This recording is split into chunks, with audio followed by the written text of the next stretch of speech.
Ms. Salazar, we have also here the behavior recommendations of marketing communication. So what is marketing communication? It is a direct effort toward influential consumer brand-related attitudes, emotional reactions, and choices. Ultimately, the objective is to encourage consumers to choose our brand rather than a competitive offering. To accomplish this goal, marketing communicators design advertising messages, promotions, packages, brand names, sales presentation, and other form of brand-related messages. So for example, as you can see sa mga advertisements sa billboards, even in television, hindi sila ka-advertise na hindi related sa item or sa product. For example, head and shoulder, diba? Ang green na color sa head and shoulder is para siya sa mga na-kaspa, which is makawala daw siya ang kaspa, and at the same time is makafeel na cooling effect. Nakon si head and shoulder na pink, and I guess ang iyang punto ng product head and shoulder is maka-shiny at oak hair. And then si Keratin Secret himself is one of the example also sa Behavior Foundation is because na-create si Keratin Secret Self is para daw sa mga frizzy hair, and if gusto ka og shiny and magsakay mo is balik daw sa Keratin and yourself. The next one is the consumer processing model, which is what we call CPM. So the following sections discuss consumers' information processing in terms of a set of interrelated stages based on volume of various stages of information. Processing although the following stages are primarily a part of the CPM, we will deviate on occasion to discuss the HEM departures from the traditional CPM perspective. So, for example, for this is okay, so what do we mean by CPM, or the consumer processing model? Information processing and choices are seen as rational, cognitive, systematic, and reason, which means is iyakang for example, niya is nag-create or nag-produce itong panilugar o item, dapat related siya, or ang iyakang brand name is na siya story behind that product. For example, is ka na mga skincare karon like ang iyang mga advertisement na is makawala daw sa pimples, makapagwapa daw siya, which is not all of us is makaangay ang product ang basta sensitive ang iyang skin. And then the HEM, which is the hydraulic experiential model, and contrast emotion and pursuit of fun, fantasies, and feelings drive consumer processing of marketing messages and behavior. So si HEM is nag-focus siya sa unsaan emotion na nagpahakad ni consumer towards ang product, or unsaan iyang feedback, unsaan iyang pag-welcome sa product. Para siya perspective, it's consumer perspective, how we will adapt with that markup information. So, for example, if you have advertising in relation to how consumer perceive your information based on these models, how they will process. Kung may consumer processing model, it's more on rational, cognitive, systematic, and reason. Whereas the experiential model, or the economic experiential model, it's more on fun. What is this? For example, advertising about Disneyland. Isa na yung perspective. Whereas from advertising about food. Interesting. It's probably for fun also. There are many food lovers which they convert eating into fun. Because there are instances that a consumer may not afford the food, so para mas ma-enjoy nila, they will, and food lovers will eat that food. Kapag mga viewers na bawal sa ila, so para mas fun sa part sa consumer, they will try to eat that food. So it's not about how you will relay the information. It's all about the perspective of the consumer. How we will adapt, process all the information that you offer. Because no matter what your direction, it always matters on how the consumer perceives your information.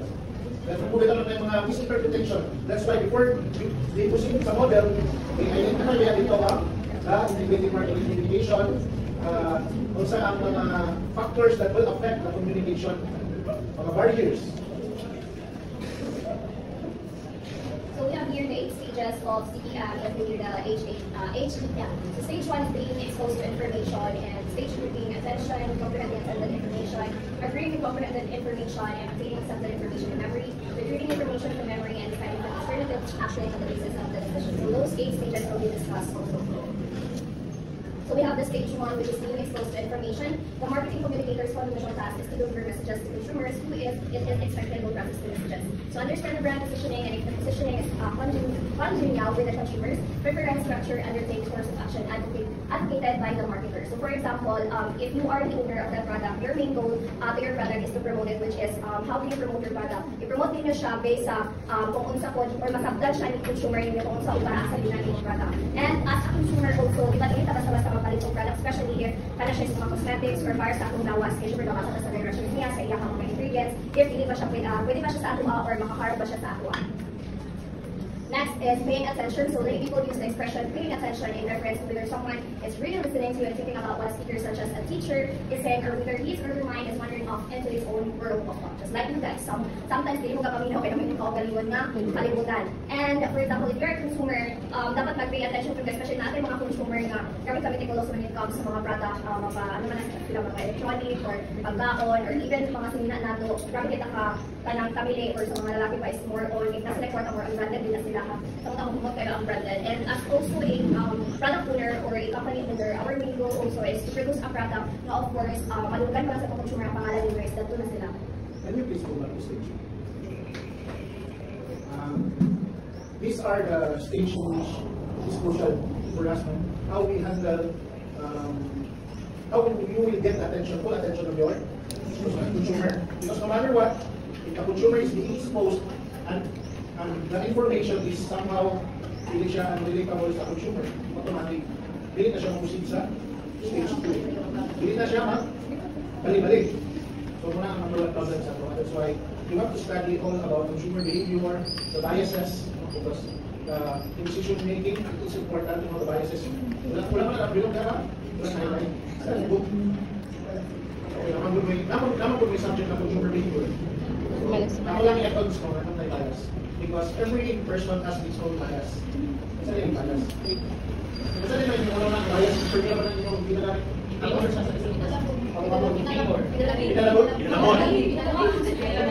Ang bias, dili ka na aminin. Bias is not about unfair. Because there are many types of biases. There are types of affirmation. For the types of biases. For example, there are bias na for example, close mo. There is a situation. Siyempre, ang yung decision is favorable to the person. Nakoy, in terms of decision making in which very negative ka, all the information is negative ka. So, that information, you will find ways to negate that statement. That's part of also bias. There's also bias na, kung sa una mo na doon sa isang person, una na siya dito. With no further follow-ups or di mo katayan. So, part of person na nabilaman na bias is prone to scam. Kaya wala tayo follow-up. Tapos may bias na kung saan ang decision sa other person. Muna makita mo nga may tao. That's part of the bias. So, we make sure that you are familiar with this bias because it's important to decision making. Because no matter how the consumer is being exposed to information, if you cannot get their full attention, useless ang inyong report. Kung ito lang, it matters natin tinatawag na color psychology. Because it represents everything. For example, makita ka kung yellow, say it represents happiness. So you have to know these things. Although it is not presented in the book, but you have the initiatives to know these things because it is useful. Kung ito na balo. So makita ka doon. So there is always a message. Sa message, di ba? Wala ba? Highlight. Pero if you go internalize, if you internalize the topic, you always find ways to how you will improve your skills. At to the point na focus lang sa kung saan sa so, ako actually na crucial siya sa stage 1. Because naman doon ang interaction or wala kung sa advertising naman ipakita na sa person or person, wala, di ba? So, in that way, how you communicate with your consumer kung sense na magkakaroon ng attention. Hindi ka mag-picture. Kasi mag-picture. The next one is comprehension of what is intended. To comprehend is to understand and create meaning out of stimuli and symbols. Communication is effective with the meaning or positioning. A marketing communicator is intends to convey much as what consumers actually extract from message. The term comprehension often is used interchangeably with perception, both terms refer to interpretation. Masaktan naman ang ano ba? Hindi na kaya siya explain lang sa comprehension.